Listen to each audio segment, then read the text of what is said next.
Muito boa tarde. Estamos iniciando o programa 2018, Ano da Transformação, aqui na sua Amazon Play, TV Digital, Jornal do Comércio e Rádio Baré Ondas Tropicais.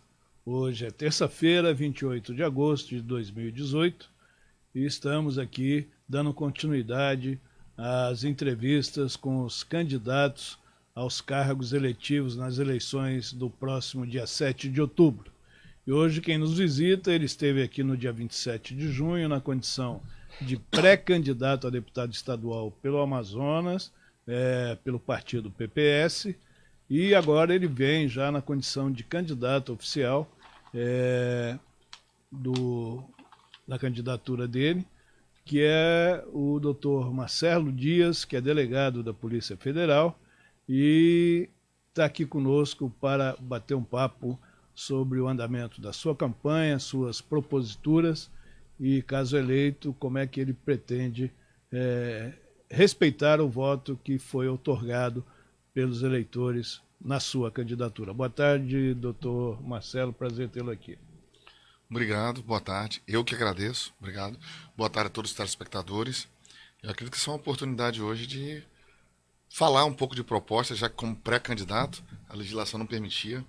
Então hoje Justamente. a gente consegue sim trocar essa ideia e mostrar aí qual a ideia que a gente tem, qual o sentimento que a gente tem já com essa caminhada aí de mais de 30 dias, bastante cansativa, por sinal, né? Mas dá para bater um papo muito legal. Obrigado pelo convite.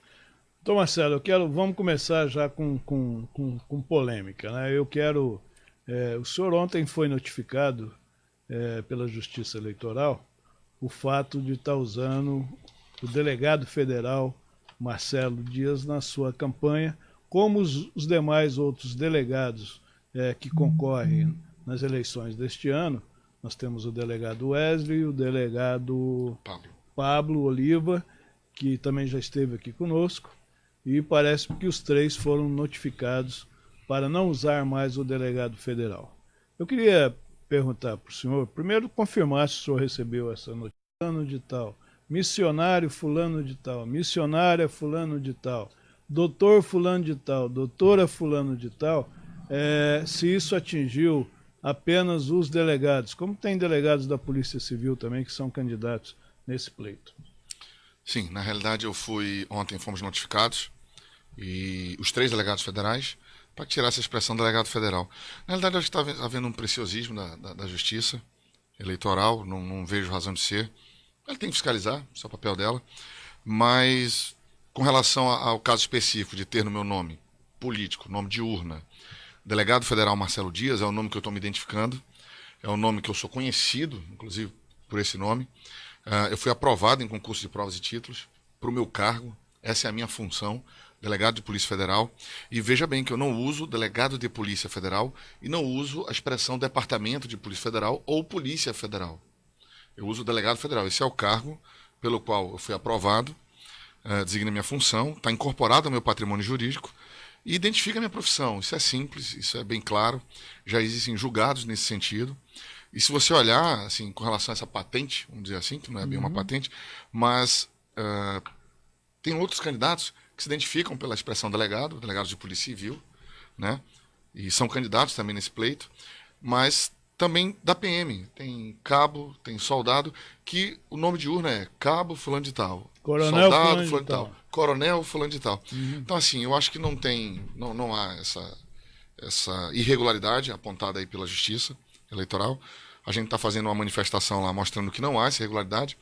Já existem julgados do TSE nesse sentido, permitindo essa situação, e existem inúmeros candidatos aqui que são inclusive candidatos à reeleição, que usam essa patente, até militar, né, como prenome ali na urna, e não há irregularidade. Não, acho que vai ser bem tranquilo. Eu Espero. tenho um amigo, inclusive, que é candidato ao Senado da República, lá no Distrito Federal, que ele é brigadeiro reformado da Força Aérea Brasileira, e ele utiliza como campanha brigadeiro fulano de tal. Está tudo de novo nesse trabalho incessante aí, que é o desgaste de uma campanha política. Mas vamos lá. Muito Como desgastante. o senhor mesmo disse, quando o senhor aqui esteve, na condição de pré-candidato, não poderia falar de propostas e proposituras. Então vamos começar. Por isso, e depois vamos falar de assuntos nacionais que estão aí em voga aí na mídia hoje nacional, sobre assuntos da atualidade. Então, por que e o que pretende fazer, caso eleito, o Dr. Marcelo Dias, delegado da Polícia Federal? Eu acho que isso eu posso falar. Pode sim, sem dúvida, sem dúvida. Quais são os seus propósitos, caso eleito seja, na eleição agora de 7 de outubro? Olha, espero muito lograr isso. Tem sido bastante cansativo, a gente tem andado bastante. Em contrapartida, é muito gratificante receber da população, da qual eu não conhecia, estou conhecendo agora, apoio. Apoio de pessoas desconhecidas, apoio de pessoas que acreditam no projeto. A gente tenta trazer uma coisa nova. Esse é um projeto de âmbito nacional. Hoje nós somos 55 nomes ligados à Polícia Federal e à Lava Jato, entendendo e querendo essa mudança. Isso é bem bacana. Eu espero que a gente consiga lograr êxito. Estou trabalhando para isso. Cansativo, muito cansado, estou dormindo pouco. Estou abrindo mão de ficar com a minha família, tá? Por acreditar nesse projeto.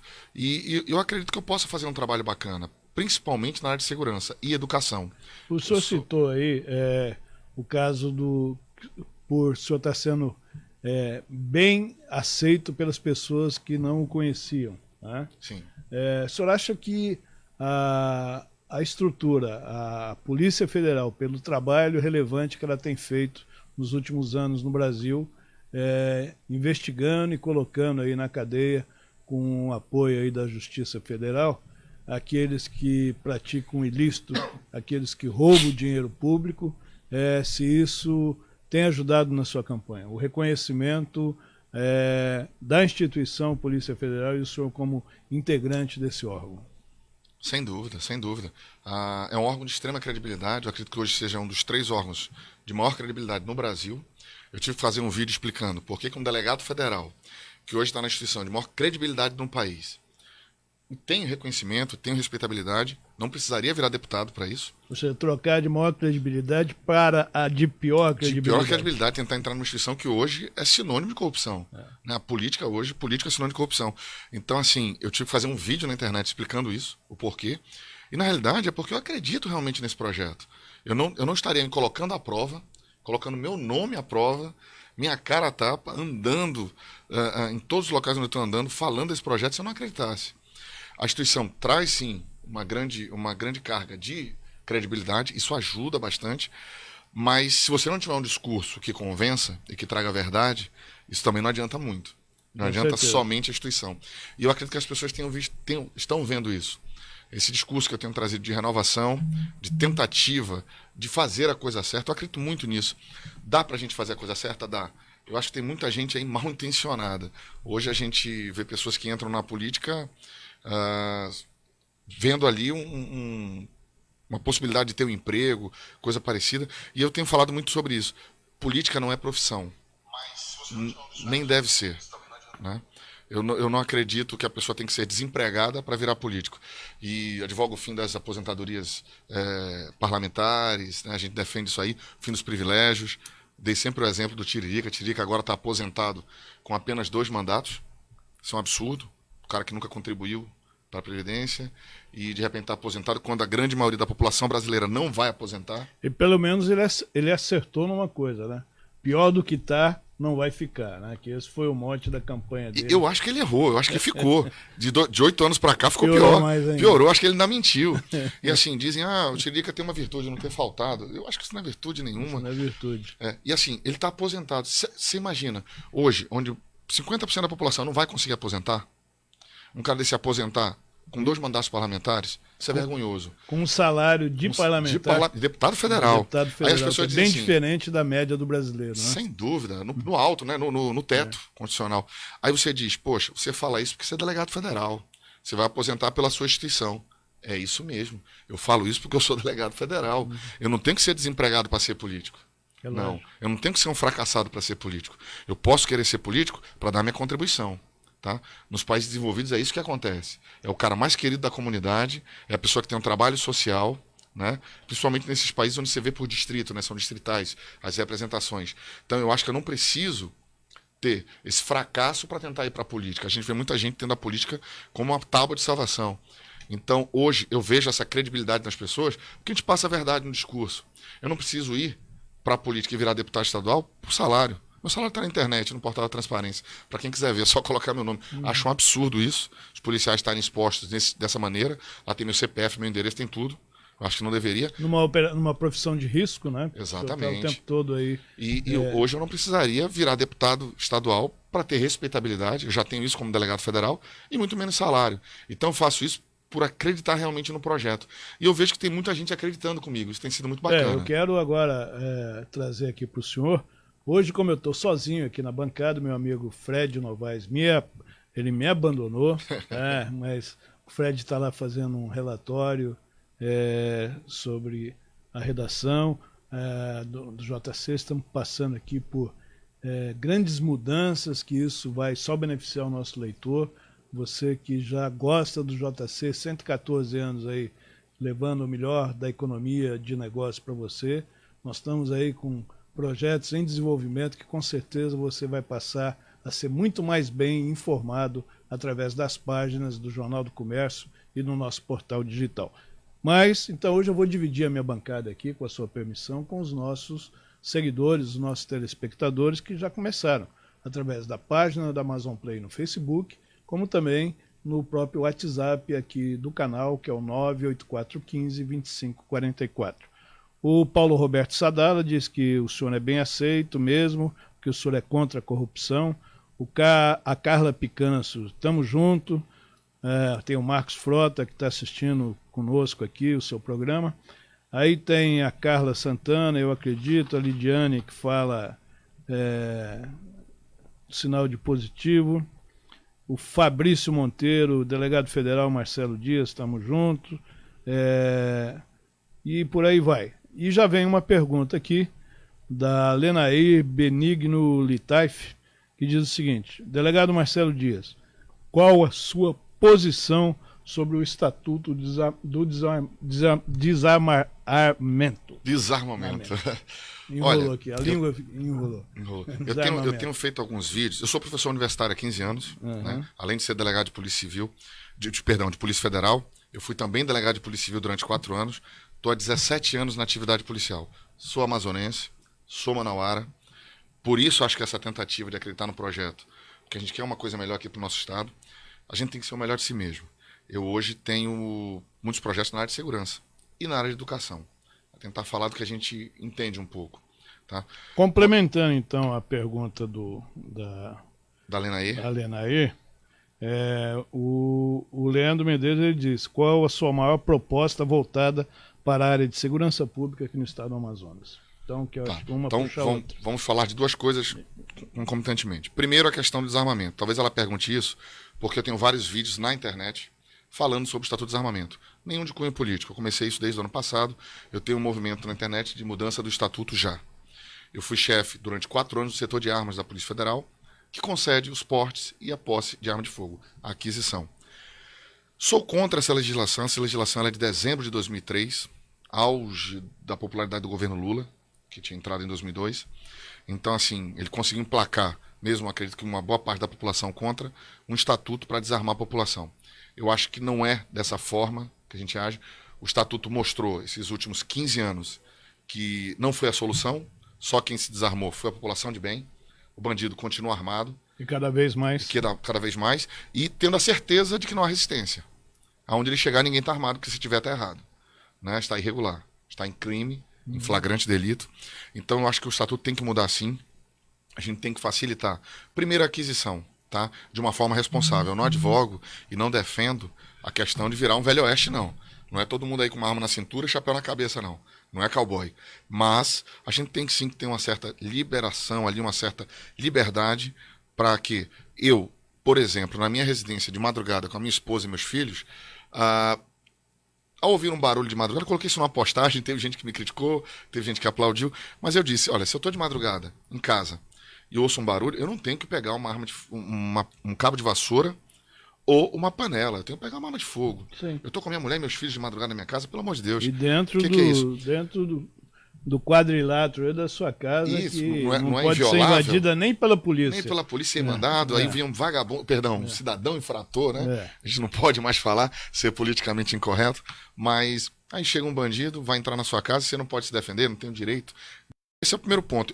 Eu advogo essa mudança do estatuto, primeiro para aquisição, para que você tenha ela em casa. Esse é o primeiro ponto.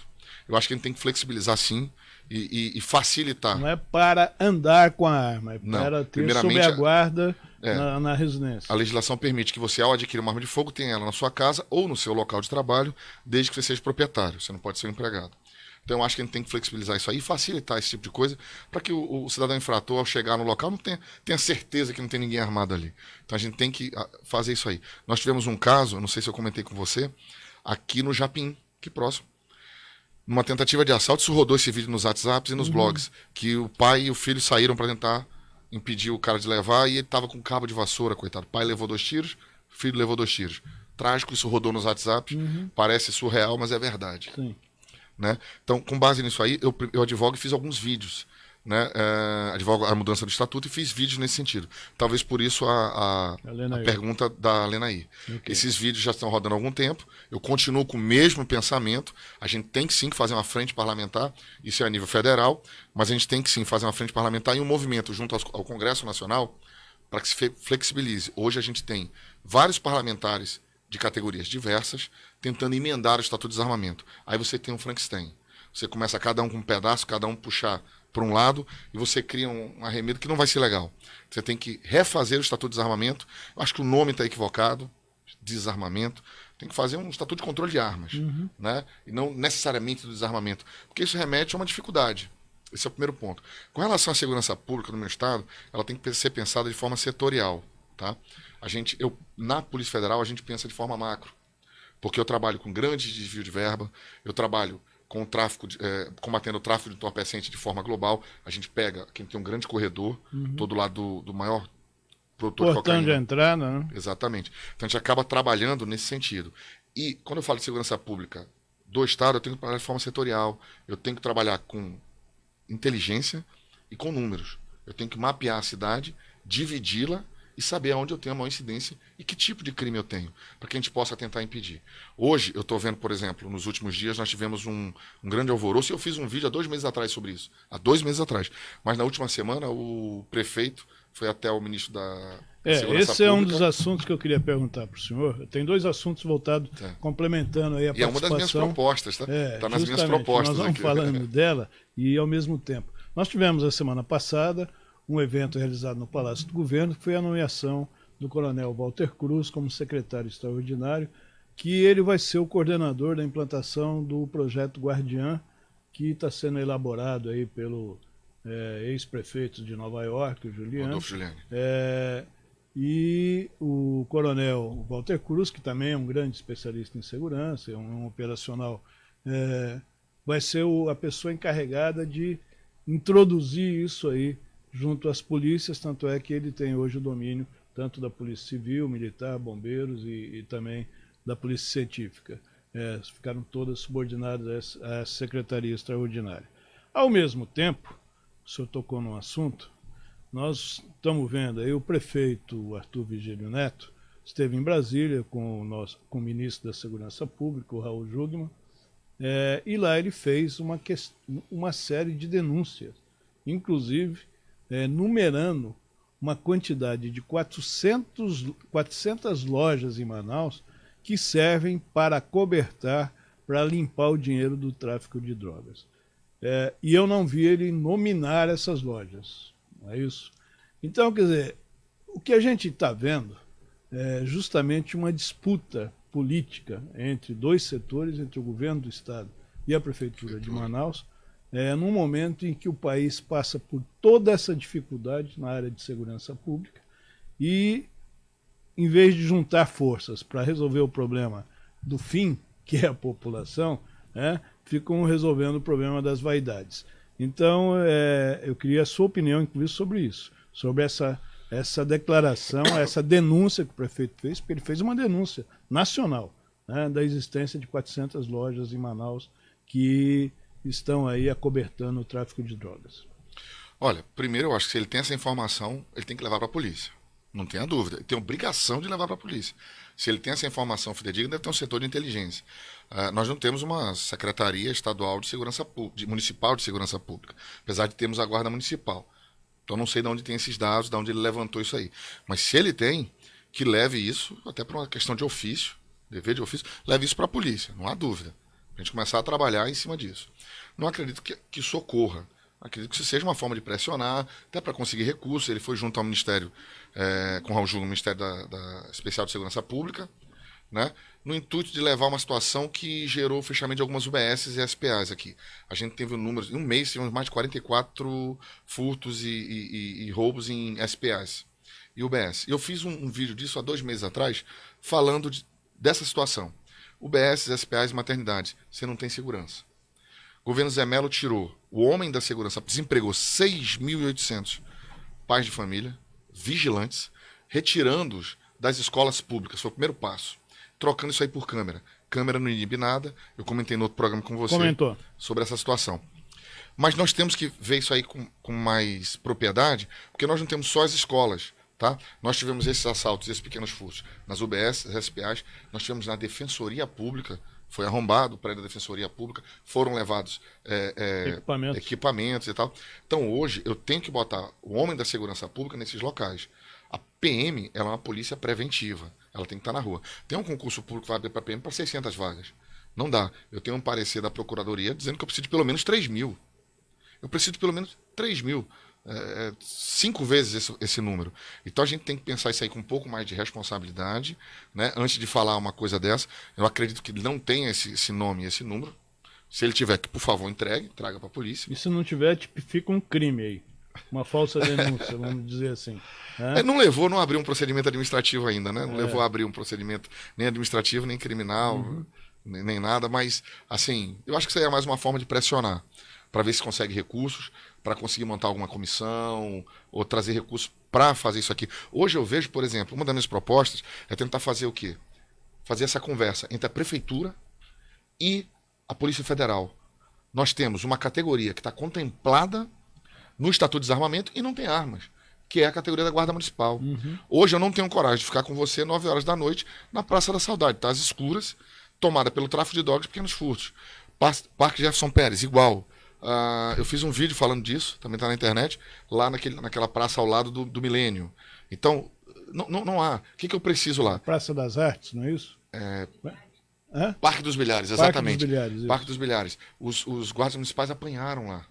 Apanharam, eu fiz um vídeo. E fui numa universidade, eu estou nas faculdades fazendo palestras, comentei sobre isso, e o cara falou assim, foi eu, estava dentro de sala de aula. Eu falei, oh meu Deus, não foi eu que apanhei lá, o cara era um guarda municipal que está fazendo direito à noite. E o senhor, como deputado estadual, caso eleito seja, como é que o senhor vai conseguir transformar isso em projetos que possam atingir não só a capital de Manaus, porque o problema do tráfico está no interior todo. A gente tem notícia todos os dias. Nós tivemos recentemente agora um tenente da polícia que estava justamente interrogando um preso. Ele foi morto pela arma do policial dentro da delegacia. Quer dizer, a que ponto nós chegamos entre aquela linha tênue entre a autoridade e o bandido? Ou seja, ele não respeita mais ninguém, inclusive a autoridade. E nós temos que fazer uma coisa rápida aqui no estado do Amazonas. Se a gente não fizer nada, não tivermos um choque de gestão na parte de segurança pública, com rapidez, com energia, e principalmente com inteligência, porque polícia se faz com inteligência. Eu sou da Polícia Federal, eu sei disso, Polícia Federal não é uma polícia de confronto. Aquela brincadeira que a gente chega às 6 horas da manhã e acorda alguém, é porque é uma polícia de inteligência. Eu não preciso chegar na hora que o cara está cometendo o crime, eu não preciso ir para o confronto direto. Eu posso acordar, Luiz, né? De manhã cedo, por favor, me acompanhe. Então, hoje, oferece um bom café da manhã. Eu preciso de uma polícia de inteligência, eu preciso de investimento em inteligência policial. Nós temos aqui o secretário de inteligência que faz um trabalho belíssimo, mas eu acho que ele precisa de mais estrutura, tá? Porque a polícia, quanto mais aparelhamento eu tiver, mais resultado ela dá. Mas, independente disso, hoje eu preciso, olha só, se você for olhar, a legislação permite que municípios com acima de 50 mil habitantes já tenham guarda municipal armada. A guarda municipal, tem gente que entende que não. Eu respeito opiniões em contrário, mas para mim ela integra sim o sistema de segurança pública. Hoje ela está para cuidar dos logradouros públicos. Mas se eu estiver num local, numa praça pública, em que a guarda municipal esteja, devidamente armado e preparado, eu me sinto mais seguro. Com Não certeza, tenha dúvida. com certeza. Principalmente quando a PM não consegue estar em todos os locais. E eu tenho municípios com mais de 50 mil habitantes que também não tem aqui no interior do estado. Então, o que precisa, se eles estão contemplados no Estatuto de Desarmamento? Apenas de um convênio da Prefeitura com a Polícia Federal. A Polícia Federal vai ter que obrigado a fazer um curso, a Polícia Federal vai analisar esse curso, vai validar, vai ver o programa desse curso, com as matérias. A Prefeitura tem que fazer desse local, que no caso, exemplo, da de Manaus, precisa criar uma corregedoria, precisa criar 3 órgãos, uma corregedoria, uma parte administrativa, tá? Para que tenha controle, para poder adquirir. Agora, isso tem custo. Não tenha dúvida que isso tem custo. Isso envolve custo, e Custo. aí que... Uma pistola custa em torno de R$ 5.000. Você pega aqui, tem mais ou menos 1.100 homens, 1.200 homens, aí você faz a conta só para adquirir arma. Então precisa aparelhar essa guarda municipal? Preciso, mas eu preciso treiná-la primeiro. E esse treinamento passa por um convênio com a Polícia Federal. Falta só vontade política, porque a gente gasta muito mais num festival de boi, gasta muito mais num carnaval, e eu preferia que se gastasse mais em segurança pública. Com certeza, e a população à mercê aí da bandidagem. A Lidiane Souza pergunta, delegado Marcelo, a senhora já até respondeu isso, constantemente vemos locais como hospitais, UBS, maternidade, escolas sendo assaltados. Quais propostas o senhor teria para minimizar essa situação? Acho que isso envolve a sua proposta de uma forma geral. Você tem uma ideia, o setor de segurança privada encolheu enquanto Manaus aumentou, o crime aumentou. O setor de segurança privada são os vigilantes que a gente vê hoje nos bancos, nas farmácias, nos condomínios fechados. É uma área que tende a crescer e em Manaus diminuiu. Em compensação, né, doutor? Comigo eu não tenho esse negócio, aquilo que faz mal para mim como cidadão, eu gosto de falar. O setor de segurança privada também precisa ser melhor também avaliado, né? Nós tivemos recentemente aqui no Amazonas, isso me dá nojo, o dono de uma empresa de segurança privada que levava menor para motel, agenciava e está preso e deve continuar preso, porque já foi descoberto, a Polícia Civil fez um trabalho esplendoroso, onde ele já tinha outros contatos com a tia lá, que era agenciadora, que oferecia meninas menores de idade para esse cidadão. E é dono de uma empresa de segurança. Como é que um cidadão desse pode ser o líder de uma empresa de segurança? Comandar pessoas que estão na rua para proteger aí os bancos, proteger a nós que somos clientes das entidades de banco. Eu acho só que a gente tem que diferenciar uma coisa da outra. Não dá para colocar isso na costa dos vigilantes. Não. Os vigilantes não. Eu estou dizendo... Ele ser o proprietário da empresa. Né? É uma coisa que pega muito mal. Sem dúvida. Eu queria perguntar para o senhor, eu não. Quem está perguntando aqui é o Eliandro Imbiribá, que ele recebeu um panfleto seu, onde lá dizia que o senhor vai lutar pela manutenção da aposentadoria especial dos policiais civis e militares.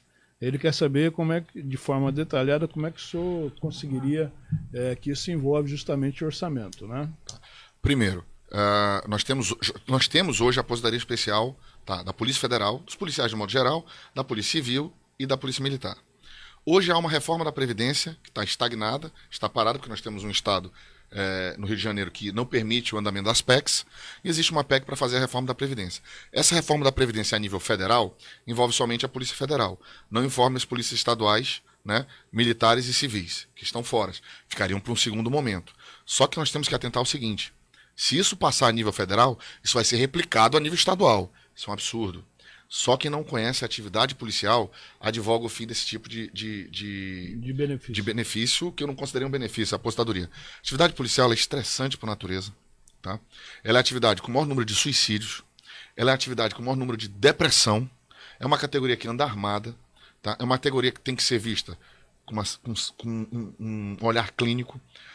A razão de ser da aposentadoria especial, que foi assinada pelo Temer em 89, ratificada no IL, e está querendo mudar agora, ela tem todo um estudo técnico. Tá? Policiais aposentam com 30 anos de serviço. Até porque as pessoas não pensam, vai aposentar com 5 anos? Não. É com 30 anos de serviço. O que não há é uma idade mínima. Porque essa conjugação que existe hoje, de idade mínima mais tempo de contribuição, joga para cima o limite de idade e vai fazer com que ele aposente depois de 60. E os policiais têm que aposentar, até por uma questão da natureza da atividade, que é extremamente estressante, tem que se manter essa aposentadoria especial. Tá? Se colocar um limite de idade que vai se conjugar com tempo de contribuição, não vai deixar ninguém aposentar com antes de 60 anos. E a gente, principalmente para quem está na atividade policial, eu passei pela Polícia Civil, fui agente de Polícia Federal e hoje sou delegado de Polícia Federal. Eu sei o quão estressante é a atividade. Tá? E eu acredito que a gente tem que fazer uma frente parlamentar aqui. Por quê? Porque a gente não pode deixar isso passar a nível federal para depois brigar para que não tenha a nível estadual. Isso vai ser replicado. Então hoje eu advogo, primeiro, manter aqui, que a gente não vai deixar passar. Tem que se manter a aposentadoria dos policiais civis e militares. E essa aposentadoria não onera do jeito que o pessoal coloca. Há um estudo técnico hoje, eu tenho um relatório disso, mostrando que é mínimo o impacto hoje dessa situação das aposentadorias policiais. Ela não é substancial. Segundo, fazer uma frente parlamentar com os policiais aqui, para que a gente vá a Brasília, tá? Bater na porta de todos os políticos, todos os nossos deputados federais e dos nossos senadores, para que não deixe passar. Porque isso é desleal, fazer isso com quem está jogando um jogo, tá aos 45 do segundo tempo para aposentar, e o cara dizer, não, você não pode aposentar só com 65. Jogar todos na vala comum. E a média de aposentadoria policial é 55 anos. Tá? Não há o limite de idade. Vai ter gente que vai aposentar antes? Vai. Vai ter gente que vai aposentar depois porque não tem 30 anos de contribuição. O que não se cobra do policial é a idade mínima. Apenas os 30 anos de contribuição sem a idade mínima. Com 20 anos de polícia. Então eu não consigo aposentar. Eu tenho que ter 30 anos de contribuição, 20 anos desses 30 no mínimo, policial. Então não é tão fácil quanto se imagina. Mas querem tirar esse, vamos dizer assim, benefício, que eu não acredito que seja um benefício, mas para mim é mais uma questão de justiça. Mas é um direito já adquirido, né? Então não pode se entende que para a Previdência não. Esse que é o grande problema. Se passar uma PEC, aposentadoria daqui a 10 anos. Se passar uma PEC, vai faltar 23. 23. Aí é injusto. Mais do que o dobro. Né? Exatamente. E justamente como o senhor disse, é uma atividade, né, bastante estressante, né? Além dúvida. de todos esses problemas que são os estudos dos suicídios, da depressão, existe o problema também familiar, de uma certa forma, né? Muitas famílias são desmanchadas em função justamente desse nível de estresse que o homem da segurança carrega, e porque também nós temos que analisar hoje, eu acho que isso faz parte aí dos seus estudos, a atuação do policial hoje ela é muito limitada, né?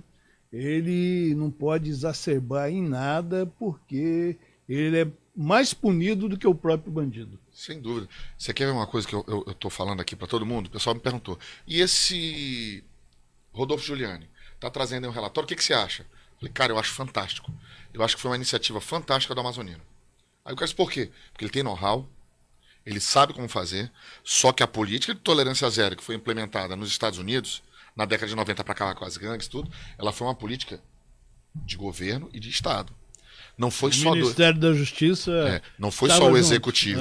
Aqui a gente precisa que o legislativo, o executivo, o judiciário e a imprensa comprem essa ideia. Porque senão o policial que está lá na ponta, ele não vai ter como dar efetividade para esse relatório que vai ser feito. O relatório eu tenho certeza que vai ser fantástico, vai apontar os problemas. Mas como é que eu vou botar o policial lá na ponta para ir resolver esse problema se ele não tem uma retaguarda, ele não vai ter um feedback que garanta essa atividade dele? Ele precisa que a imprensa... Eu vejo hoje matérias, eu fico chocado. O cara foi tentar assaltar com uma arma de fogo, deu 2 tiros, aí vem lá. Estudante é morto pela polícia quando supostamente estava tentando assaltar. Não, pelo amor de Deus. Até a imprensa tem que entender que esse tipo de matéria é ruim. É lógico. Não foi um estudante, porque depois que morre vira estudante. Não foi estudante, foi um bandido que foi assaltar uma pessoa, né? Um suposto assalto. Estudante é morto quando supostamente... Pô, não. Então a gente tem que ser uma política de tolerância zero abraçada por todos os órgãos, executivo, legislativo, judiciário e imprensa, para que a gente possa, assim, ter um relatório que se consiga dar efetividade. Quanto vale sua vida? Aí a pergunta que eu faço. Você iria hoje comigo? Você iria hoje comigo? Vou pagar do meu dinheiro. R$3.500 pra gente entrar no local e trocar tiro com o bandido. Você iria? É difícil, né? Policial militar ganha isso por mês para fazer isso. Não por hoje, por mês todo. Mês todo. Então é complicado. A gente tem que olhar para a polícia, principalmente para as polícias estaduais, né? PM e civil, com um certo olhar de cuidado, de carinho. Eu acho que só quem teve na instituição para entender. É complicado. Por isso, eu tenho pautas também voltadas para a categoria policial, tanto policial militar quanto civil. Essa é a minha ideia. Antes de eu pedir o primeiro break, recebendo aqui o candidato Marcelo Dias, que é delegado da Polícia Federal, candidato a deputado estadual pelo PPS, eu vou fazer aqui uma última pergunta.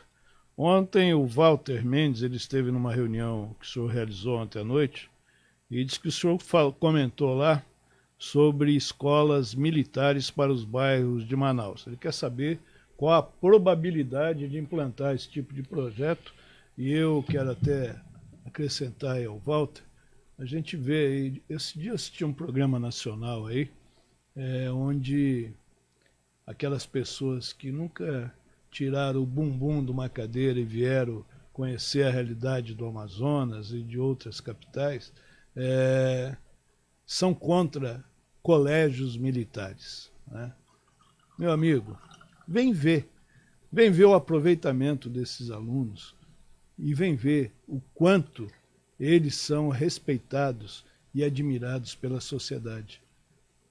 Ali é um nascedouro, é um complemento da educação que ele recebe em casa e, com certeza, é um lugar que se forma cidadão na acepção da palavra.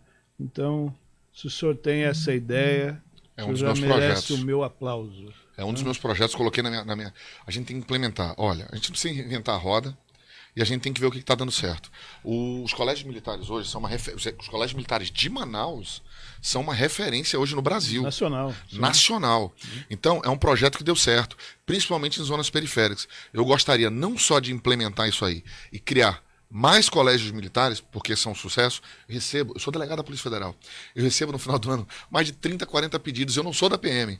Pô, arruma uma vaga pra mim, por favor, cara, me dá uma ajuda, eu queria tanto colocar meu filho. Hoje, toda mãe e pai com filho em idade escolar gostaria de ter seu filho estudando no colégio militar, porque referência de ensino, de qualidade de ensino. De qualidade de ensino, isso é importante Importantíssimo. também, né? E eu acredito muito na educação como fator de transformação. Eu acho que é base de tudo.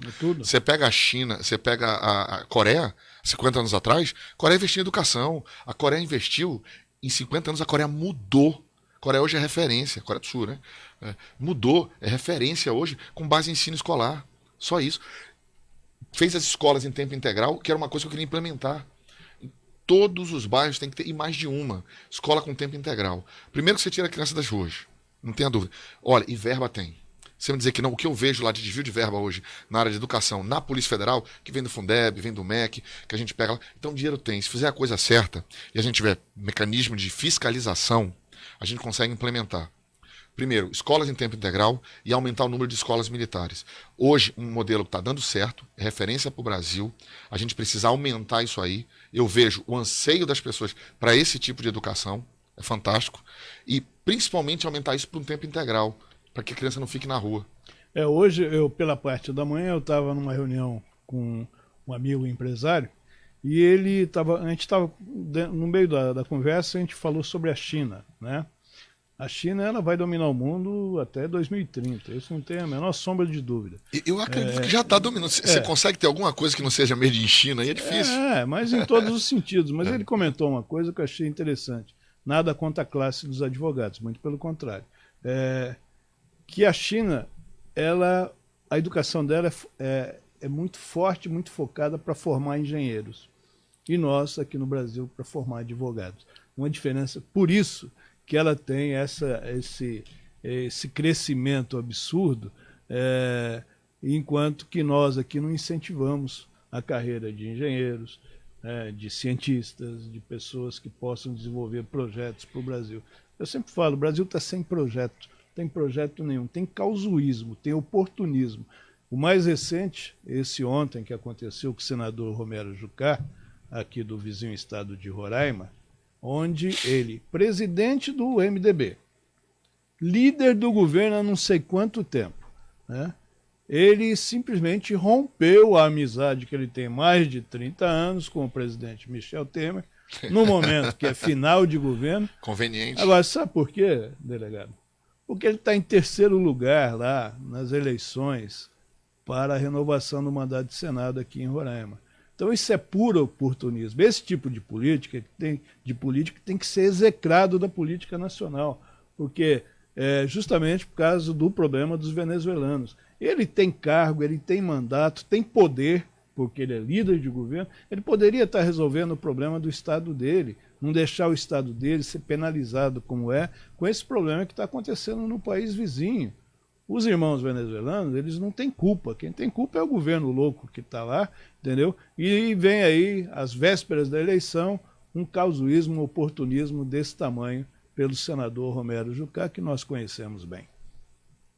É isso? Eu também. A ideia do projeto nosso é essa, é renovação. Eu acho que tem muito político aí, olha. Eu defenderia mandato único. Para qualquer cargo. Acabar com essa história, acho que todos têm que dar sua contribuição. E tem que renovar. E tem que renovar. É. Então você pega determinadas pessoas que estão há 5, 6, 7, 8 mandatos, tem alguma coisa errada. E o cara está respondendo quantos processos? Será que... Então a gente tem que ver isso aí. A gente tem que advogar hoje. Veja o passado do candidato. A internet tem uma facilidade fantástica para você investigar hoje, ver quem é ficha limpa, por que ele está respondendo. O cara está respondendo um processo, você dá o benefício da dúvida. O cara está respondendo 46 processos, peraí. Não tem mais dúvida. Erraram 46 vezes contra ele? Não é possível. Então hoje a gente traz esse processo de renovação e eu acredito nisso. Eu acredito nessa renovação aqui. Assembleia Estadual aqui. Eu acredito que renova mais de 40%. Apostei com um colega um dia desse, ele disse, você é muito ingênuo. Otimista. Ingênuo e otimista. Eu falei, cara, tem que ser, senão não estaria botando meu nome à prova. Tá? Mas eu acredito em renovação de mais de 40%. Eu sempre falo o seguinte, dia 7 de outubro, como tem aquelas pessoas que todo dia, 5h30 da manhã, saem de casa com medo do japonês da Federal chegar, né? Dia 7 de outubro tem gente que vai precisar tomar muito remédio, porque as urnas, o resultado vai ser muito diferente daquilo que você imagina. Nós estávamos até falando isso ontem. Ontem eu recebi um jovem aqui, foi ontem, Bia, que veio aquele candidato a deputado estadual, um menino de 21 anos, e nós estávamos justamente comentando sobre isso, né? Antigamente, o pai dizia para o filho em quem ele deveria votar. Hoje está inverso o processo, né? É o filho, como o senhor disse, com a internet, com todos esses acessos que ele tem, ele consegue detalhar, consegue buscar essa informação. Então isso, eu tenho certeza que dia 7 de outubro, à noite, vai ter muita gente que vai precisar ir numa UBS, tomara que ele não seja assaltado. Né? Vamos lá para as suas propostas na volta do nosso comercial. Nós precisamos aqui também dar uma descansada, soltar a cinta aqui, e a gente volta já. A Bia está rindo, né? Mas é verdade, Bia, você sabe disso. Ok? Tá, eu volto já com vocês, recebendo aqui hoje o candidato Marcelo Dias, que é delegado da Polícia Federal e colocou seu nome aí para a disputa a uma cadeira da Assembleia Legislativa do Estado do Amazonas no próximo dia 7 de outubro. Ok? Até já. Manaus tem a tradição de receber bem seus turistas. A Udá Hotel, com uma localização privilegiada, a poucos metros do maior shopping da cidade e amplo espaço a eventos empresariais e social, o Da Vinci Hotel é sinônimo de conforto e bons serviços. Em Manaus, hospede-se no Da Vinci Hotel.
Manaus tem a tradição de receber bem seus turistas, assim como o Da Vinci Hotel, uma localização privilegiada a poucos metros do maior shopping da cidade e amplo espaço para eventos empresariais e sociais, O Da Vinci Hotel é sinônimo de conforto e bons serviços. Manaus, hospede-se no Da Vinci Hotel.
Aqui de volta com 2018, ano da transformação, recebendo aqui na Amazon Play TV Digital, Jornal do Comércio e Rádio Maré Ondas Tropicais, o candidato a deputado estadual, Dr. Marcelo Dias, que é delegado da Polícia Federal, e ele é candidato pelo PPS. Dr. Marcelo, estou vendo que o senhor elencou aí, são 8 proposituras, caso eleito seja, e a gente ficou muito em cima da segurança pública. Batemos em várias aqui já. E o que sobrou aí dentro você amazonense que um cidadão amazonense, manauara, gosta filho de um farinha, professor da escola técnica, uma cabeleireira da Praça 14. Tá vendo? E gosta de farinha do Arini. Muito. Então, o que sobrou aí sem ser segurança? Na realidade, eu elenquei... Cidadão amazonense. Sim, eu elenquei 8 aqui para botar num folder, para ficar uma coisa mais didática e tal, mas a gente tem outras propostas, né, outras ideias. Mas assim, com relação a falar aqui, sair um pouco da área de segurança pública, uma das instituições que eu pretendo brigar para fortalecer é a Defensoria Pública. Tá? A Defensoria Pública hoje eu entendo que ela é essencial para a segurança pública, essencial para a administração da justiça. É um órgão que, os últimos 12 anos, teve a sua importância reconhecida, teve um aumento aí do número de pessoas. Era um órgão que era esquecido na década de 90, mas no início desse século se implementou muita coisa na Defensoria Pública. Hoje nós temos uma Defensoria Pública em Manaus, no Amazonas, autônoma, financeira e administrativamente, e o DPE, o Defensor Público Geral, faz um trabalho belíssimo, mas a gente tem que melhorar, a gente ainda precisa aumentar. Tem um concurso em andamento, a gente precisa aumentar recursos para a Defensoria Pública, para a contratação de mais pessoas. Eu vejo como são os PACs hoje aqui lotados. Manaus é uma cidade-estado, né? Nós temos 4 milhões no estado e mais de 2 milhões em Manaus. Então é uma cidade-estado, somente com esse tamanho que nós temos.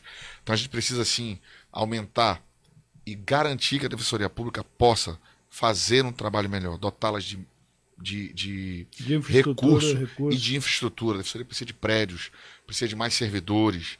Para isso ela precisa de recursos, né? Eu acho que ela hoje anda ali pare com o Ministério Público, mais abaixo na parte orçamentária, né? Mas faz o contraponto. Então a gente precisa, assim, acho que todos os órgãos têm que ser fortalecidos, e a Defensoria Pública eu vejo com bons olhos. Eu vejo com uma coisa que deve se brigar para dotar. Isso é bom para a população. Sim, porque tem gente que tem a opinião que a Defensoria Pública é feita só para defender criminoso. Não é, não. Ela atua no social de uma forma muito forte. Até mais do que no criminal.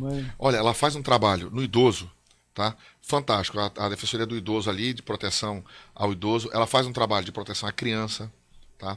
Ela faz a parte de ações civis públicas, familiar, ações civis públicas, falta de água, né, que você vê nos bairros. Tem um dos defensores é candidato. Por quê? Porque ele faz um trabalho fantástico que apareceu muito nesse sentido. O cara entrou, acho que foi o doutor Carlos Alberto. Nas causas coletivas. Coletivas, né? ele deve ter entrado algo em torno de 1.000 ações civis públicas no ano, hein? Acredito eu. E ele esteve em vários bairros, em todas as ocupações ele estava presente, né? Quando chegam para tentar fazer reintegração de posse, a Defensoria Pública atua, e ali não tem uma área, um âmbito criminal. No idoso, na criança. Então, assim, a Defensoria Pública, a parte de direitos humanos da Defensoria Pública é fantástica. Então, a Defensoria Pública faz e o pessoal só vê realmente o que você falou, parte criminal. Não só tem a parte criminal. Eu sou casado com a Defensoria Pública. né, de passagem. Por isso talvez tenha esse carinho pela defensoria e tenha esse olhar diferenciado pela defensoria.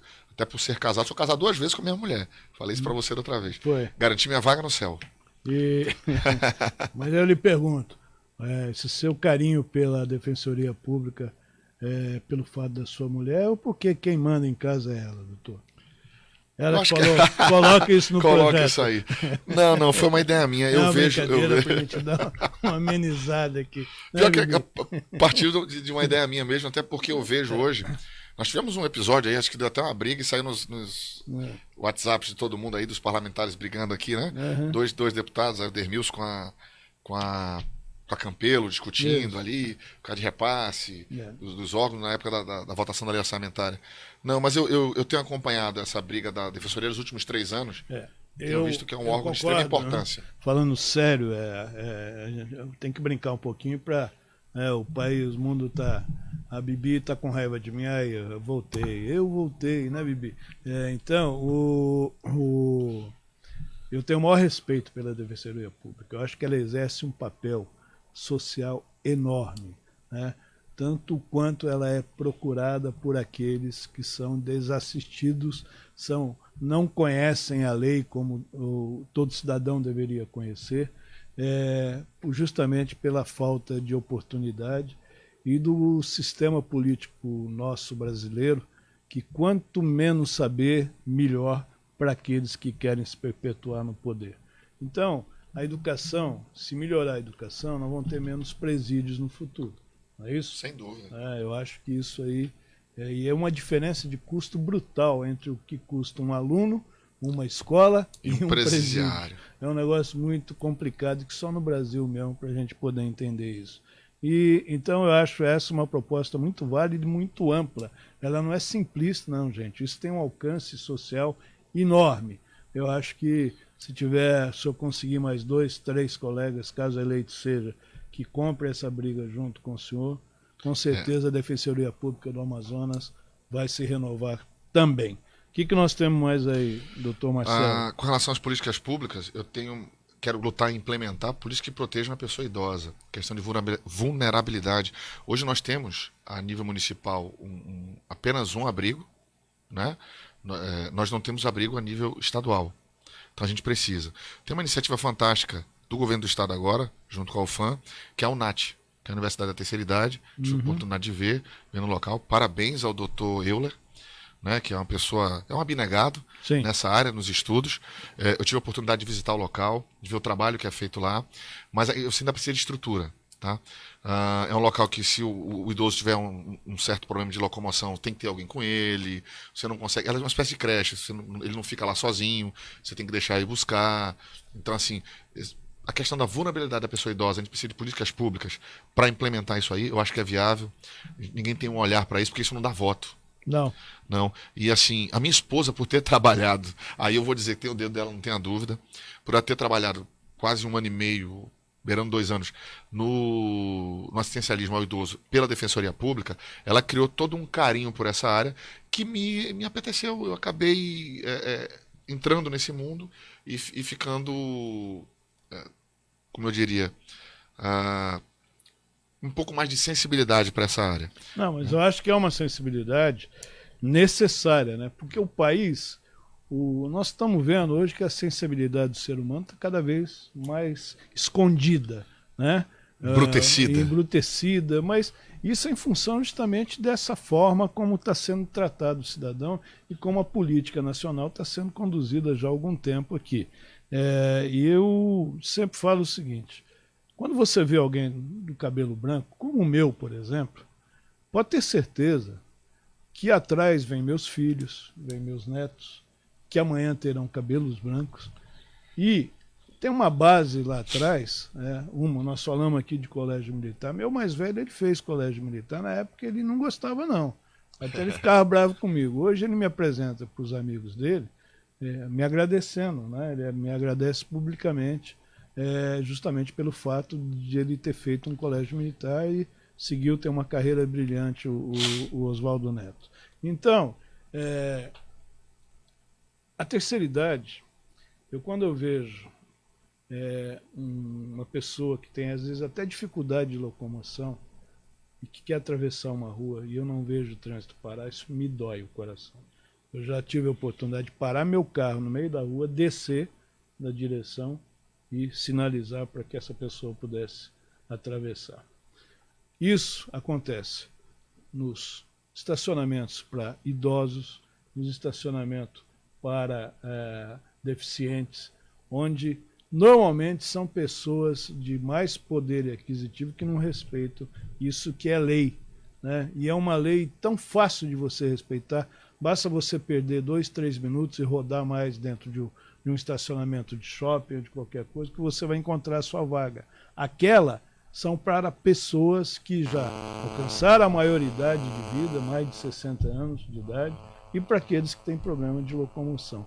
Então, eu acho que essas coisas são fundamentais para isso, né? Eu acho tudo uma questão de educação, né? Educação vem de berço. Eu recebi uma postagem de WhatsApp falando, eu acho que era Dinamarca, não lembro bem, do colega fazendo um relato, dizendo, olha, cheguei, fui visitar a fábrica de um amigo, e a gente foi. E a gente chegou muito cedo, chegou 7 horas, o estacionamento todo vazio. E ele chegou, estacionou a quase 1 quilômetro da porta, parou e a gente foi andando. E eu disse, pô, mas tem vaga lá? Porque você não parou? Eu disse, não, porque as pessoas que chegarem atrasadas tem que parar mais perto. Porque senão elas vão perder o horário. Tudo é questão de educação, é questão educação. Né? Aí você diz, pô, as pessoas não param para um idoso, não param. E a sociedade está embrutecida, a gente tem que ter um pouco mais de sensibilidade. Eu vejo pessoas chateadas quando eu vou no Carrefour. O Carrefour está tomado. Está tomado de vagas para idosos, gestantes, pessoas com deficiência, tudo e tal. E as pessoas não têm essa sensibilidade.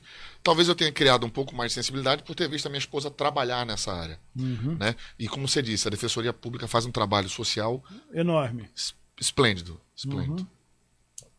Vamos agradecer aqui, estão recebendo aqui várias manifestações de apoio, tanto ao senhor como ao programa. A Rafaela Silva, Amanda Mendes, Oswaldo Rondon. Obrigado, meu amigo Chitu. A Joelma Moraes Vale, parabenizando pelo programa.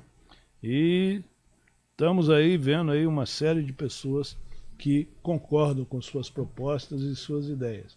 Agora, é uma luta, né, doutor? São aí uns dias. E aproveitando ainda para bem falar. Que a campanha é curta, né? Ainda bem. Não acabar, né? Na realidade, ela dificulta quem quer entrar. A campanha curta, ela favorece os que já estão lá, para se perpetuar. Eu acho que é um fator de dificuldade para a gente que quer entrar. Mas hoje eu advogo também a situação do menos Estado e mais mercado. Tá? Eu quero hoje um Estado menos inchado. Eu quero a máquina pública mais inchada, menos inchada. Quanto menor a máquina pública, menor a corrupção. A gente consegue, eu acho que o Estado ele se autorregula. A gente consegue hoje, se diminuir a máquina estatal, né, conseguir fazer uma fiscalização dos atos do Poder Executivo mais... E não tenha dúvida, meu combate é a corrupção. Essa é a minha bandeira. Eu sou delegado da Polícia Federal, estou numa instituição que combate a corrupção e é isso que a gente vai fazer. Combater a corrupção nos setores públicos. Essa é a ideia. Como? Como parlamentar, fazendo atos de fiscalização, sem dúvida. Que é uma obrigação, inclusive, poucos exercem. Exatamente. A maioria acaba votando por conchavo, que é um absurdo. Mas eu espero que o senhor tenha pares lá que pensem como o senhor. Porque se o senhor ficar sozinho, vão sobrar 23 contra 1, é difícil essa guerra, hein? Não concorda? Mas é do jeito que a gente gosta. É? Na polícia é assim. Todos contra um. Pois é, gente. Estamos recebendo aqui o candidato a deputado estadual pelo PPS, Dr. Marcelo Dias, que é delegado da Polícia Federal. A instituição, a Associação dos Delegados, ela pegou em cada estado federativo a indicação aí de três membros, né, que atuam nos estados, preferencialmente aqueles que são nascidos no estado, que é o caso aqui no Amazonas, né, onde nós tínhamos aí um candidato ao Senado, mas por causa de problemas políticos, ele foi rebaixado a candidato a deputado federal, que de uma certa forma isso também prejudica o outro candidato que tinha sido escolhido para deputado federal, mas os dois estão aí na guerra, e o doutor Marcelo aqui correndo sozinho aí na candidatura a deputado estadual. Doutor, hoje eu nem sei, nós estamos aí no aguardo, aí eu vi hoje que está marcado, acho que por dia 2 de setembro, início de setembro, esse julgamento sobre essa situação do ex-presidente Luiz Inácio Lula da Silva, que a pressão é muito grande para que ele seja libertado e possa concorrer às eleições agora no próximo dia 7, como novamente um candidato à presidência da República. Eu sou legalista por natureza, né? A lei ela é muito clara que aquilo que está julgado em segunda instância já é considerado um ficha suja. O senhor, como delegado e como cidadão, o que o senhor pensa de toda essa coisa que está acontecendo, que de uma certa forma atrapalha o processo político em si? Olha, vou falar como os dois, como você falou, político e como cidadão e como delegado de Polícia Federal. Primeiro, eu acho um absurdo. É surreal termos um presidiário condenado em 2 instâncias, respondendo a mais N processos, parecendo em pesquisa política. Esse país não é sério. Não era para ele estar aparecendo em pesquisa política. Eu recebi um videozinho falando hoje seria uma cadeira vazia, o dia do Lula, do presidente. Pelo amor de Deus, aquilo ali é ridículo. Chega a ser ridículo. Então nós não temos. Eu acho que isso mancha a história do país. Temos um ex-presidente da República preso, não é motivo de orgulho, mas abre uma situação de esperança. Eu acho que é um momento de mudança. A hora da mudança é agora. Acho que o seu programa tem tudo a ver com isso. É a hora da mudança. Ou a gente muda agora, ou esse barco começa a mudar agora, ou não vai ter mais jeito. E muita gente volta ao seu projeto original de ir embora do Brasil. Eu não quero ir embora do Brasil. Eu acredito muito que esse é o momento da mudança e que vai mudar. Então, eu não acredito nessas pesquisas que mostram o Lula com 30%. Não acredito. Não acredito que ele vá transferir voto para o Haddad, aquela bobagem. Eu acredito muito, sim, que essas eleições vão ser um divisor de águas. Acho que a gente muda, a gente sai de um viés de esquerda para de direita. Acredito muito, sim. Então, hoje, eu vejo a participação de uma pessoa desse tipo num processo político como vergonhoso, como surreal, me parece coisa de um filme, que ele não deveria nem aparecer nisso aí. E, do ponto de vista legal, não há a menor possibilidade dele participar. Eu não acredito que o STF tenha coragem de fazer isso, porque eu acho que vai dar problema. Eu acho que a gente vai ter, o pessoal vai pra rua, acho que a gente vai ter problema. Se esse cara realmente sair e for participar do processo político. Eu não acredito nisso. Espero fielmente que isso não aconteça. Ao mesmo tempo que a gente vê manifestações, né, de dirigentes partidários, até ofendendo de uma certa forma as instituições brasileiras que estão funcionando com toda a normalidade, né? Então, ao mesmo tempo que eles atacam o STF, a Procuradoria da República, eles atacam também a Polícia Federal, atacam o juiz Sérgio Moro, que aplicou a lei, né? E ele aplicou a lei porque ele recebeu subsídios preparados pelo Ministério Público, né? Nenhum juiz tem o poder de decidir a vida de ninguém se ele não tiver os subsídios que são coletados pela polícia e depois reconfirmados pelo Ministério Público, né? Senão ele não pode fazer a aplicabilidade da lei para aquele cidadão. Então isso realmente nos entristece, né?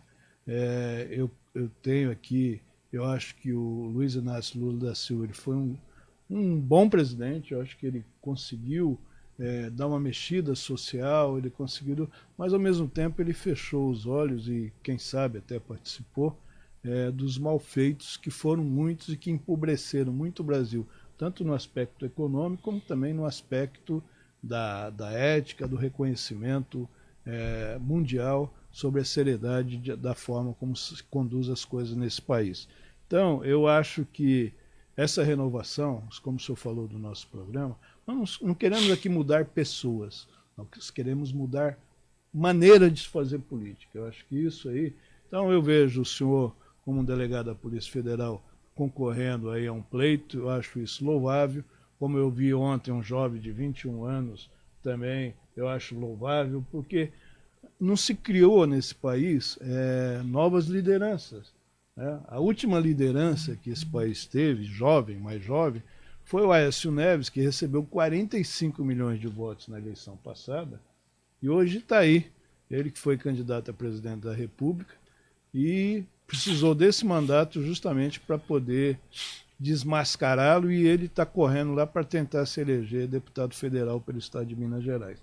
Então, eu fico muito contente quando eu vejo novas pessoas colocando seu nome.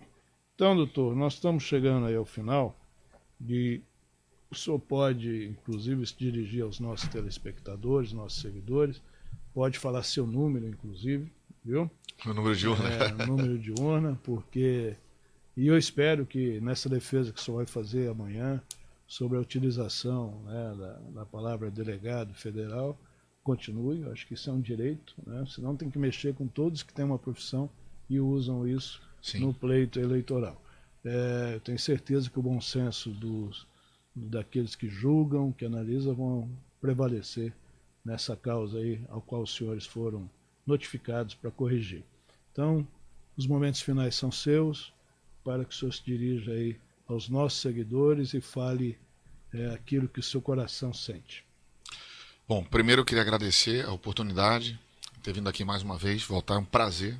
Esse bate-papo descontraído eu acho muito bacana. E eu converso muito tranquilamente com você sobre segurança pública, sobre todos os assuntos, acho bem legal. Agradecer a todos os internautas aí que manifestaram apoio, né? Anotei o nome de alguns aqui, não consigo falar todos, mas Carla Picanço, o Frota, o Fabrício, Eliakim, a Lenair, todo mundo que manifestou apoio. Joelma, Rafaela, todo mundo que está acreditando nesse projeto. Obrigado, pessoal, obrigado. É essa manifestação espontânea, é essa manifestação que acaba por dar força para a gente continuar. Tem sido bastante cansativo, mas o projeto esse é um projeto de mudança. O projeto da Associação Nacional dos Delegados de Polícia Federal traz uma opção para você que não acredita mais, traz uma opção para você que não queria votar, para você que estava desgostoso, está desgostoso com a política, para você que está desacreditado nessa classe política, ter uma opção. Eu não preciso votar no palhaço, eu não preciso votar no jogador de futebol, eu tenho alguém sério para votar. Pense nisso, estude os candidatos, veja o nome, veja a ficha limpa, você tem quem votar. Ou você vota certo agora, ou não dá para reclamar depois, tá? É muito fácil você votar num voto de protesto, bobo, às vezes num palhaço, e nós temos os nossos palhaços aqui, para depois reclamar. Pô, o Brasil não tem jeito. Não, tem sim, vamos fazer o certo. Você tem uma arma na mão, você consegue exercer seu direito de voto. Vamos votar no domingo. Dia 7 de outubro é o dia para a gente ir lá, com orgulho, bater no peito e dizer: eu vou fazer parte da mudança. Eu quero fazer parte dessa mudança. E eu fiz parte dessa mudança. Eu lembro desse sentimento quando eu votei a primeira vez no Collor. Tá? Eu votei errado. Fui lá e votei errado. No primeiro turno eu votei em Guilherme Afif Domingos, ele não foi para o segundo turno. No segundo turno eu votei no Collor. Eu tinha 16 anos. Estava começando a exercer meu direito. Mas eu fui lá. Vamos se comprometer. A palavra é renovação.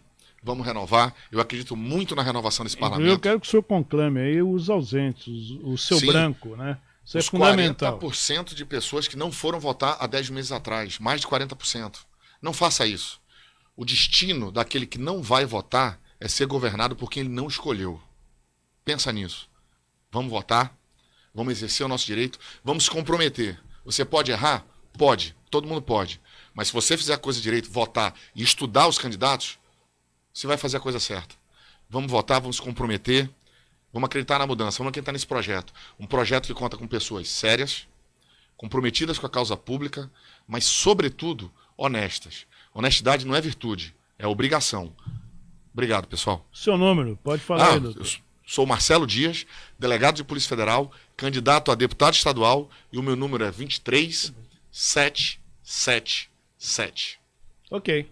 Repetindo aí, então, 23777, candidato a deputado estadual pelo PPS, o delegado federal Marcelo Dias. Eu desejo sucesso, pleno êxito aí nessa caminhada que está quase acabando. Só falta um mês e pouco, doutor. Aguenta, que vai acabar já já. Vai dar certo, vai dar certo. Está cansativo, mas vai dar certo. Tá? E eu quero mais uma vez agradecer você que esteve conosco aqui no programa 2018, ano da transformação, porque mudar é preciso. Amanhã, Bia, nós estamos recebendo a candidata a deputada federal, não é isso? Michele Rodrigues, pelo PR. Ela já esteve aqui como pré-candidata e foi um compromisso que o programa assumiu com todos os prés, que eles voltariam a partir do momento em que se tornassem candidatos oficiais ao pleito de 2018, agora dia 7 de outubro. Quero agradecer a vocês que participaram aqui do programa, pelo WhatsApp, pela página, e dizer que amanhã também, às 9 da manhã, amanhã é meu dia, né, Bibi? Eu tenho que vir trabalhar de manhã. Então tá, eu venho aqui para comentar as manchetes do Jornal do Comércio, que está sendo preparado lá sob o comando do meu amigo Fred Novaes, o editor-chefe do JC, e também amanhã é o dia da Paula Pedrosa, não é isso? Que fala sobre o comportamento nas empresas, ela que cuida muito, é uma articulista já há muito tempo aqui do nosso JC. Então, muito obrigado. Amanhã às 9h30, que é a hora oficial que nós começamos a programação de manhã, nós estaremos aqui, então, para levar essas notícias para você. E às 16 horas receberemos, então, a candidata a deputada federal pelo PR, a Michele Guimarães. Um abraço, obrigado e até lá.